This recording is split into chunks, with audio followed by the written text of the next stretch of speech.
Bonjour à toutes, c'est Onako. Aujourd'hui je vous retrouve pour une nouvelle review d'un manga, et celui-ci n'est pas n'importe lequel, c'est le Magical Girl cultissime Shugokara. Pour le synopsis, Ame Hinamori, une jeune collégienne que tout le monde décrit comme dure à cuire, populaire, avec un petit ami français, et pourtant Amu est en réalité une fille assez timide et plus ou moins comme les autres jeunes filles de son âge, mais à défaut des autres jeunes filles de son âge, n'arrive pas à exprimer ce qu'elle ressent tout au fond d'elle.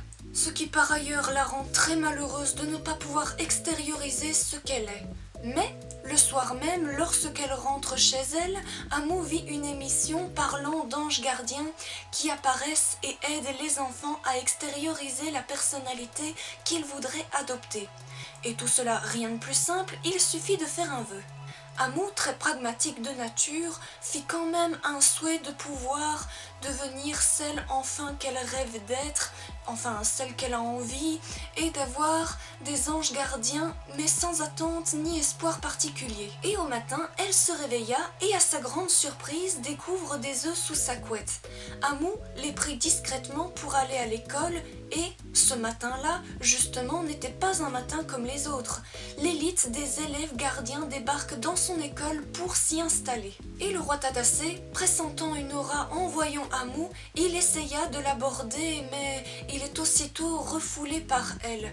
Et pourtant, Amu cache en réalité les sentiments qu'elle a pour lui. Lors de l'allocution des gardiens dans la salle de sport de l'école, le premier Kokoro Tamago de Amu, Ran, l'ange des émotions positives, éclot et prit le contrôle de cette dernière en faisant interrompre le roi Tadase et lui faisant avouer son affection. Rouge de honte, elle sortit de la salle, mais lorsque Amu est hors de l'établissement scolaire à quelques centaines de mètres plus loin, elle tomba dans un trou de chantier nez à nez avec un garçon qui lui fait les poches d'une façon assez ambiguë.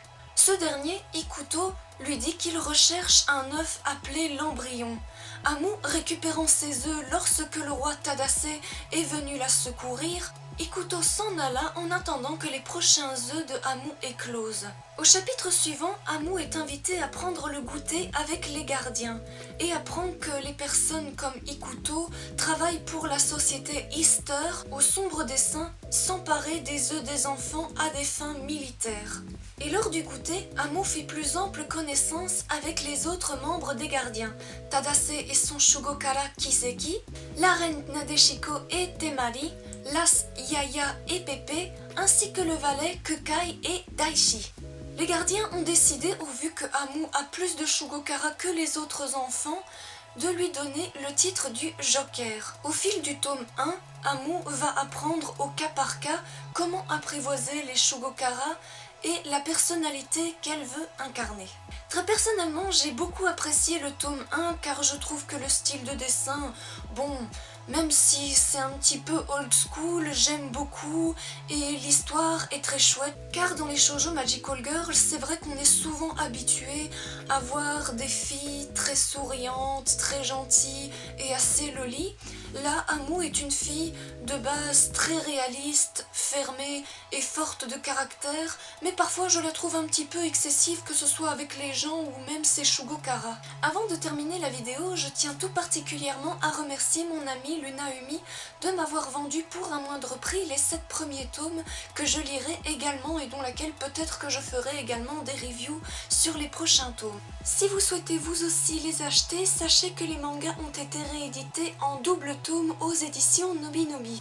Donc je vous invite à foncer dans votre librairie, les acheter ou alors de les acheter de seconde main sur Vinted. Merci à toutes et à tous d'avoir regardé cette vidéo jusqu'au bout, alors j'espère qu'elle vous aura plu. Si tel est le cas, n'hésitez pas à y mettre un petit pouce bleu, de partager ma vidéo sur les réseaux sociaux. Si vous le souhaitez, n'hésitez pas à me faire un don sur Utip, de vous abonner à ma chaîne YouTube si vous êtes nouveau, sachez que c'est gratuit, et n'oubliez pas de me laisser un petit commentaire avant de quitter la vidéo. Moi, je vous dis à très bientôt pour de prochaines vidéos, et comme toujours, bye bye boo, sayonara, minasai.